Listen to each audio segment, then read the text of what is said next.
చనిపోయిన కూడా విచారణ జరుగుండొచ్చు. ఇంకా రాష్ట్రంలో జరిగిన అనేక అంశాలపై చర్చకొచ్చవచ్చు. కానీ ఆంధ్ర రాష్ట్రంలో ఈ రోజు మంచి పరిణామాలు వస్తున్నాయి. డబుల్ ఇంజిన్ సర్కార్ బ్రహ్మాండంగా పనిచేస్తుంది. అద్భుతమైన ఫలితాలు వస్తున్నాయి. ల్యాండ్ షార్డు మైన వ్యవహారాలను కూడా పక్కెళ్ళిపోయి ఈ రోజు అమరావతిని, పోలవరాన్ని, వైజాగ్ జోన్ ని, అదేవిధంగా విశాఖ స్టీల్ ప్లాంట్ ని, కడప ఉక్కు ఫ్యాక్టరీల పైన డిస్కస్ చేస్తున్నారు. కాబట్టి అభివృద్ధి ప్లస్ సంక్షేమం రెండు సంశయంగా దీంతో పాటు అండి కేంద్ర హోంశాఖ నిన్న సీరియస్ అయింది ఆంధ్రప్రదేశ్ ప్రభుత్వం మీద. ఫస్ట్ టైం ఎప్పుడు తిరుమల తిరుపతి దేవస్థానాల విషయంలో జోక్యం చేసుకుని నిన్న మాత్రం ఏంటి వరుస వెంబడి ఇలాంటి దుర్ఘటనలు సంఘటనలు జరగటం ఏంటి అవాంఛనీయం అని చెప్పేసి అసంతృప్తి కూడా వ్యక్తం చేసింది. ఆ అసంతృప్తిని మరి హోంమంత్రి ఆంధ్రప్రదేశ్లో ఉండగానే అసంతృప్తిని ఢిల్లీ నుంచి హోంశాఖ వ్యక్తం చేసింది. హోంమంత్రి గారు దాని గురించి కూడా మాట్లాడారు. విపత్తు నివారణ డిపార్ట్మెంట్ లో ఉన్నటువంటి వ్యక్తి ఒక లెటర్ రాశాడు చైర్మన్ గారికి, డైరెక్టర్ సమ్ పర్సన్.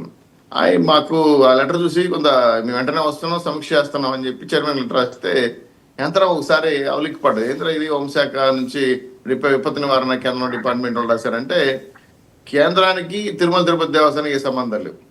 మళ్ళీ మాట్లాడారు, అది కేవలం ఉల్లక్కనే తెలిపింది.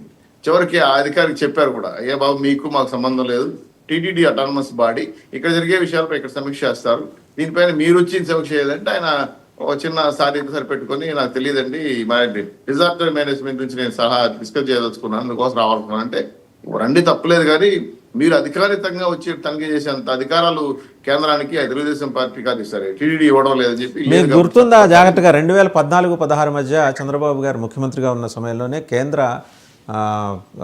ప్రభుత్వం ఆధ్వర్యంలోని ఆర్కియాలజీ సర్వే ఆఫ్ ఇండియా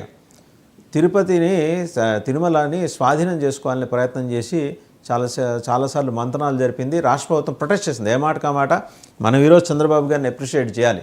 ఆ రోజు ఆయన గట్టిగా నిలబడ్డారు. మా వెంకన్న గుడి మీద మీ పెత్తనం ఏంటి అని చెప్పి నిలదీశారు. వెనక్కి తగ్గింది.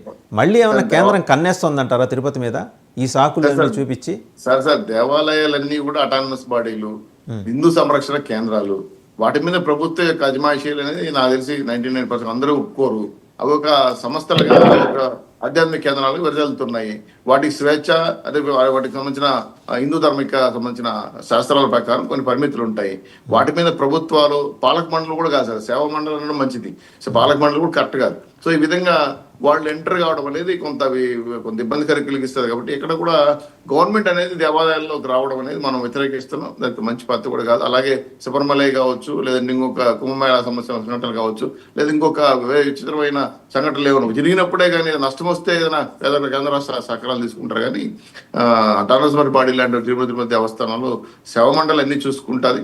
కొన్ని సంఘటనలు జరిగినప్పుడు ఖచ్చితంగా వాటిపైన సమీక్ష చేసుకోవాల్సిన బాధ్యత ఉంది మాకు కూడా. గతంలో విధంగా సంఘటన జరిగింది కాబట్టి అందులో భాగంగానే ఈరోజు డిజాస్టర్ మేనేజ్మెంట్ నుంచి లెటర్ రావడంతో కొంత ఆలోచించాం, అది కరెక్ట్ కాదని చెప్పడంతో వాళ్ళు సర్దుకున్నారు, ఆగిపోయారు కూడా. కాబట్టి తిరుమల తిరుపతి దేవస్థానం పవిత్రతకు కానీ అదే అజమాయిషికి కానీ ప్రభుత్వ పరంగా ఎటువంటి చర్యలు తీసుకోవాల్సినది మా ఉద్దేశం. దానికి మేము తెలుగుదేశం మరి కూడా కట్టుబడి ఉన్నాం. ఎన్డీఏ కూటమి కూడా ఈరోజు మళ్ళీ మీ దగ్గరకు వస్తాను. ఒకసారి శివపార్వతి గారు జనసేన అధికార ప్రతినిధి వారి దగ్గర. నమస్కారం శివపార్వతి గారు. సో కేంద్ర హోంమంత్రి వచ్చారు. జగన్మోహన్ రెడ్డి ప్యాలెస్ సంగతి పక్కన పెడితే గత ప్రభుత్వంలో జరిగిన అవినీతి మీద చాలా కూలంకుషంగా ఆయన చర్చించారు. దాన్ని ఎలా అడ్రస్ చేయాలి, ఎలా బయటికి తీయాలి, అంటే చాలా చోట్ల కలుగుల్లో దాక్కుపోయింది అవినీతి డబ్బు, దాన్ని ఎలా బయటికి తీయాలి, దాన్ని మనందరం స్వాగతించాల్సింది. ఎందుకంటే ఇది ప్రజల డబ్బు. ఇందాక చౌదరి గారు అన్నట్టు ఆ ప్రజల డబ్బులతోటే మొత్తం, అంటే యలంక ప్యాలెస్ గురించి నాకు తెలియదు, ఈ 5 ఏళ్ళలో మాత్రం ఆయన కట్టిన ప్యాలెస్లు, భవంతులు, సొంతానికి ఏర్పాటు చేసుకున్న విల్లాలు, నిర్మించుకున్న విల్లాలన్నీ కూడా ప్రజల డబ్బుతోనే కట్టారట. అది కేంద్ర హోంమంత్రి చెప్పేదాకా మనం తెలుసుకోలేనంత దుస్థితిలో ఉన్నాం. మనకి తెలుసు కదా ఆల్రెడీ. పాస్ గారు, ముందుగా మీకు ప్యానల్లో పెద్దలకి, వీక్షకులకి గుడ్ మార్నింగ్ అండి. అందరికి తెలుసు, అందరికి తెలిసిన విషయాలే, కేంద్రం చెప్పకపోయినా తెలిసిన అంటే దర్యాప్తులు అవన్నీ యాక్షన్ తీసుకోవడానికి వీలుగా లేకుండా మన చట్టాలు చాలా పటిష్టంగా తప్పు చేసిన వాడిని తప్పించుకోవడానికి వీలుగా చాలా లొసుగులు ఉన్నాయి. ఆ లొసుగులను ఆధారం చేసుకుని వాళ్ళు ఎట్లా తప్పించు తిరుగుతున్నారు అనేది అర్థమవుతుంది.